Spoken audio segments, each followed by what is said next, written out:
الحمد لله رب العالمين والصلاة والسلام على سيدنا محمد وعلى آله وصحبه أجمعين.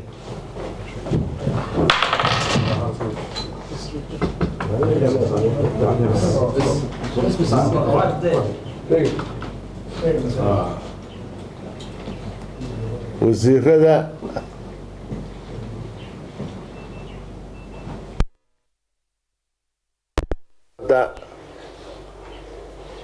bahda saxaafadda. Asalaamu calaykum waraxmatullaahi wabarakaatu. Halkan waxaa fadhiya guddiga qabanqaabada loo xil saaray maalinta qaranka ee 18 May. xubnahan halkan fadhiya iyo xubnaha hadda shaqo nagaga maqan intaba waxa qorayaanu maanta halkan ka qabanaynaa waxa weeye inaanu iclaamino maalinta 18 May la qabanayo iyo arrimaha maxaan ku dhahday ku taxalluqa ee aanu dadweynaha shacabka Soomaaliland gudaha iyo dibadda joogaba aan doonayno in aan maxaan ku dhahday wargelino. anigoo ku hadlayo magaca guddigan oo gudoomiye ka ahay aad iyo aadna ugu mahadnaqayno, aniguna si gaar ah ugu mahadnaqayo sida wanaagsan ee xilkasnimada leh ay u fulinayaan howlaha 18 May. marka ugu horeysa 18 May waxa la qabanayaa maalinteedii caadiga ahayd ee bisha May 18keeda ee inoogu suntan maalinta qarannimada Soomaaliland. waxaa lagu yaraa xoogaa dadku ku yara arbishmay sanadkii hore waxaynu qadinay maalin oo ay sababtu ahayd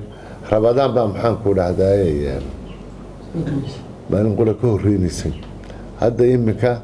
bisha Ramadaan waxay noqonaysaa bisha 6deeda iyo haddii alla idhaahdo aynu filaynaa marka 12 casho dhowdhow baa ka hadhaya 18 May. suuragal way noqon kari waday inaynu qadinno oo aynu maalintaas soo qadinno sidaa la ajligeed waxaynu maxaan ku dhahday ka dhiganaa 18 May ayay noqonaysaa maalintii dabaaldeg shacab weynaha reer Somaliland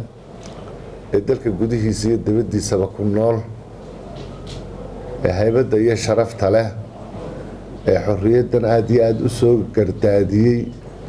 ee nabadgelyadeeda iyo maamulkeeda iyo dowladnimadeeda iyo qarannimadeeda aad iyo aadka ugu soo maxaan ku dhahdayay uga soo shaqeeyey ee halganka dheer u soo maray ee nabadgelyadeeda soo xasiliyey ee suurageliyey maanta inuu dalka Somaliland uu nabadgeliyo uu ku suntan yahay caalamkii adduunyahuna uu inooga markhaati furay dalal badan oo la aqoonsan yahay oo mandaqada ku wada nool yahay iyo kuwa aynu qaaradda ku wada noolnahay ba nabadgelyada ka aynu kaga fiicannahay. waxaanu ku wargelinaynaa oo ogeysiinaynaa maadaama aynu dabaaldegayno 18 guuradii maxaan ku dhahday qarannimada Somaliland ka soo wareegtay inaynu maalintaas si wanaagsan ugu diyaargarowno, dadweynuhu u diyaargaroobo, magaalooyinka laga shaqeeyo bilicdooda iyo nadaafadooda, cid waliba gurigeeda iyo hoygeeda ganacsiga ay ka shaqeyso, in lagala shaqeeyo maamulka iyo nidaamka dowladda gaar ahaan maamulada dowladaha hoose nadaafadda magaalada. gaar waxaan u faraynaa guddidu u faraysaa maayarada degmooyinka kala duwan ee heerarka kala duwan leh inay siday u dhan yihiin aada looga shaqeeyo magaalada. magaalo walba bilicdeedu ay soo baxdo, ganacsatada, guryaha deegaanka caadiga ah,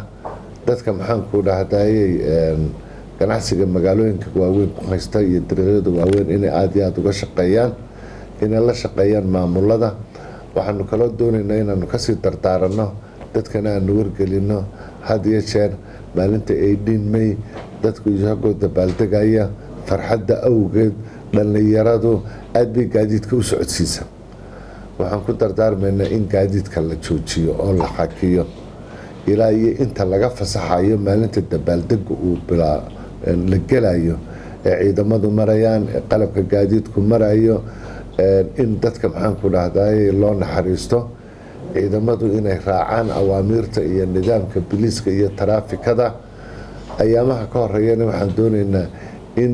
gaadiidka la yareeyo socodkiisa la yareeyo weliba habeenkii la yareeyo asbaabo fara badan awgood inaynu u yareyno wixii qawaaniina iyo wixii nidaamyaha soo marana maxaan ku dhahdaa laga sameeyo bahda saxaafadda waxaanu kula talinaynaa waa maalintii qarannimada Somaliland qarannimadii Somaliland la bandhiga dadkeedii waayeelka ahayd ha la wareysto taariikhdeedii maxaan ku dhahdaayay